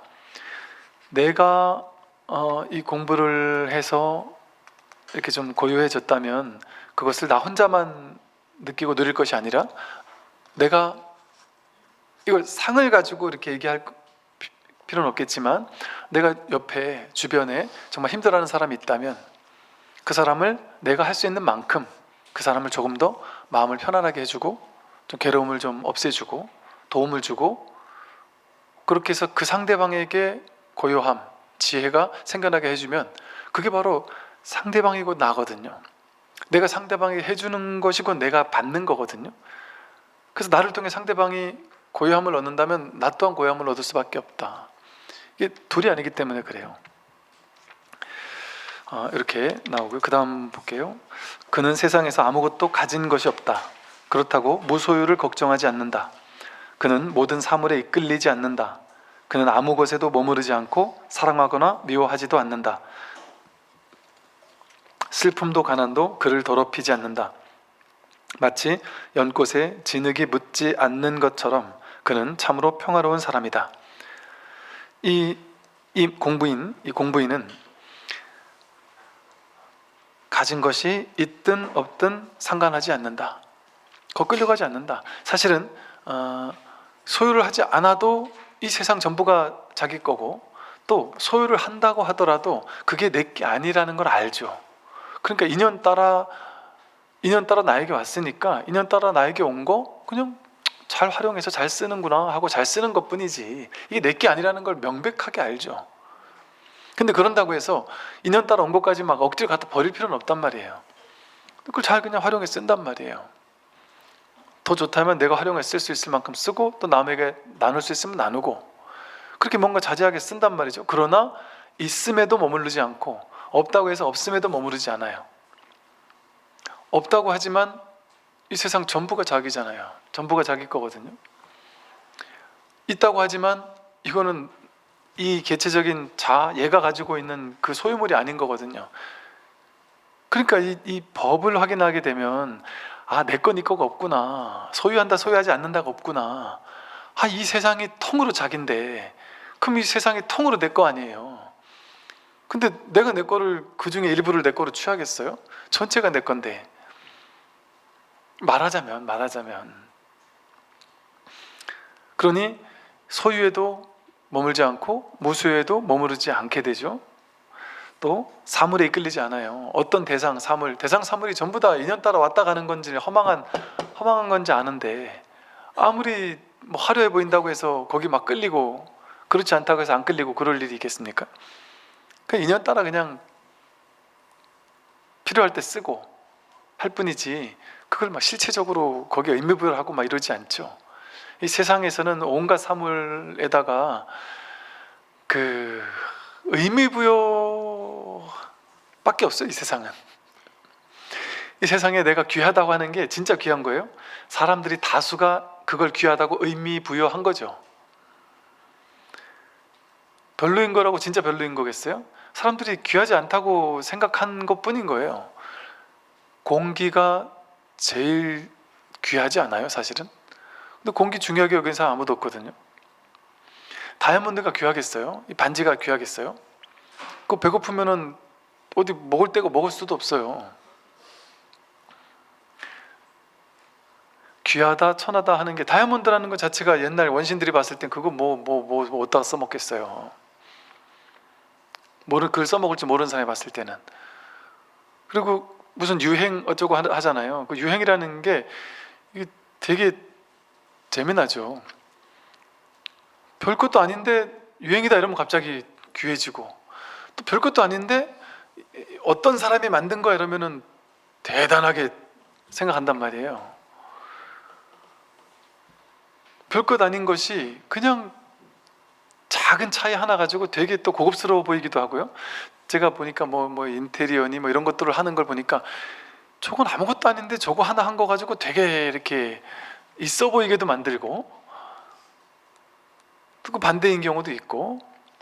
그러니까 이 세상에 뭔가 가치 이런 것들이 가만히 보면 그거 자체의 가치가 있는 게 아니고, 사람이 그냥 가치 있다 가치 없다 분별해서 만들어내는 거예요. 그럼 거기 그냥 우리는 다 같이 속는 거예요, 그냥. 또 그는 아무 곳에도 머무르지 않고 어디도 머무르지 않는단 말이에요. 그래서 무주법이라 그래요. 이 공부인은 왜 머무를 데가 없잖아요. 어디 머무르겠어요? 어디도 내게 없는데 머무를 데가 없잖아요. 머무를 만한 가치가 있으면 그걸 내가 가지려고 하고 거기 머물러 있으려고 하겠죠. 근데 내게 없고 내가 머무를 곳이 없는데, 고향이 따로 없는데 이 전체가 다 고향인데 뭐 고향에 가서 머물거나 좋은 곳에 머물거나 이럴 필요가 있겠습니까? 그냥 인연 따라 왔다 가는 거예요. 머물 데가 없어요. 사실은 돈에도 머무를 게 없죠. 왔다 가는 거잖아요. 심지어는 가족도 왔다 가는 거잖아요. 그러니까 인도에 어떤 부부가 살다가 아들하고 셋이 여행을 떠났는데, 아들하고 남편이 저쪽에서 목욕을 하고 있는데 저쪽에 아내가 혼자 나무그늘 아래 있었는데, 딴 남자 여행자가 와가지고 아내랑 막 재밌게 얘기를 하더니 아내가 나 이 남자랑 간다고 하면서 이별을 통보를 하면서 가더래요. 근데 더 어이없는 건 아빠가 잡질 않더래요. 그래서 아니 아빠, 엄마 저렇게 가는데 어떻게 냅둘 거예요? 그랬더니 엄마가 올 때도 인연 따라, 자기 인연 따라 왔고 갈 때도 자기 인연 따라 가는 거야. 그러더라는 거죠. 이게 단적으로 하는 말이에요. 이럴 수가 있겠냐 뭐 이런 얘기 아니라 이 말이 의미하는 바가 있단 말이죠. 인연 따라 왔다가 인연 따라 갈 뿐이에요. 심지어 가족도 자식도 부모님도.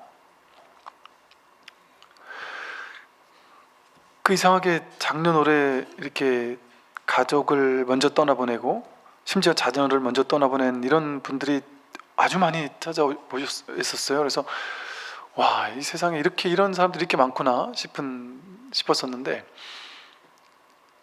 알 수 없는 거예요. 그러니까 그걸 무조건 우리가 뭐랄까 사람이라는 어떤 존재로 해석을 하게 되면 그게 너무 가슴 아픈 일이겠지만, 그건 어차피 누구에게나 일어나 왔다가 가는 일이거든요. 우리 모두에게. 그래서 지혜에 눈을 떠야 되는 거예요. 그래서 어디에도 머무르지 않게 돼요. 또 사랑하거나 미워하지도 않는다. 머무르지 않는 게 과도하게 애착하는 것도 없고 과도하게 싫어하는 것도 없는 거잖아요. 인연 따라 왔다가 여행자예요. 말 그대로 우리는 진짜 지구별에 한 100년쯤 이제 여행 온 여행자란 말이에요. 근데 지구별에 여행 올 때는 우리 아바타 하듯이 어디 들어가가지고 이렇게 찌릿해서 그 안에 쩍딱 이렇게 딱 조인되듯이 이 지구별에 한 100년 잠깐 와 있단 말이에요. 그냥 이렇게 여행 왔단 말이에요. 여행. 그러니까 여행지에서 보는 모든 것은 진짜 내게 아니거든요. 근데 여러분이 여행하다가 여행자라는 걸 망각하고는 내 남편, 내 자식, 내 아빠 내 건 줄 알고 거기 머무른 거예요. 지금 거기 머무른 거예요. 그럼 머물러서 사는 것도 여행이에요. 그러니까 머물러 살아야죠. 머물러서 최선을 다해 사는데 이 여행은 언젠가 끝난다. 이거 반드시 알아야 되는 거죠. 저 사람이 먼저 이렇게 어쩌다가 만나는 건 먼저 만나고 나중에 만나고 이렇게 해서 가족이 만나지만 나중에 헤어지는 건 언제 어떤 사람하고 먼저 헤어질지 알 수가 없는 거예요. 그런데 걱정할 필요가 없는 게 어디로부터 온 여행일까요? 자기 본 마음, 본래 불법성 삼보라고 하는 이 고유한 대정멸에 여기서부터 잠시 여행을 떠나온 거예요. 이 모양의 세계에 여행을 온 거예요. 생사의 세계, 모양의 세계, 이 가짜 꿈꾸는 것처럼. 그러니까 여러분 잠을 잘 때 밤에 꿈꾸잖아요. 그게 여행 갔다 온 거잖아요. 꿈속에 여행 갔다 온 거잖아요. 이 세상도 이 세상이라는 여행을 떠나온 거라니까요. 꿈을 떠나온 거라니까요. 근데 이게 그냥 꿈인 거예요. 지금 이 세상에. 그러니까 어디에도 머무를 필요가 없죠. 머물러 있으면서도 머무를 필요가 없는 거예요. 머물죠. 머물면서 살아야죠. 직장에도 몇십 년 머물러야 되고, 가족에게도 머물러야 되고, 돈에도 머물러야 되고, 집에도 머물러야 되고, 머무는데 이게 본래 머물 바가 없구나 하는 진실에 눈을 뜨고 거기 머물러 있는 거예요. 그러면 머물되 머무는 바가 없는 거죠. 하되 함이 없이 하게 되는 거죠. 무조건 떠나기만 하라는 얘기가 아니라, 슬픔도 가난도 그를 더럽히지 않는다. 슬픔, 가난 이런 게 따로 없어요. 인연따라 그냥 오고 갈 때 그런 인연따라 그런 감정이 일어나고 사라지고 할 뿐이지. 마치 연꽃이 진흙에 묽지 않는 것처럼 참으로 평화로운 사람이다. 연꽃이 진흙에 물들지 않는 것처럼 이 세상에 온갖 좋고 나쁜 거, 옳고 그른 거, 온갖 세상사에 막 온갖 파도들, 시끌시끌한 온갖 일들, 거기에 물들지 않는단 말이에요. 거기 전혀 물들지 않고 늘 자기 본성을 지키며 살 수 있단 말이죠. 예, 오늘 여기까지 말씀드리겠습니다. 상관하십시오.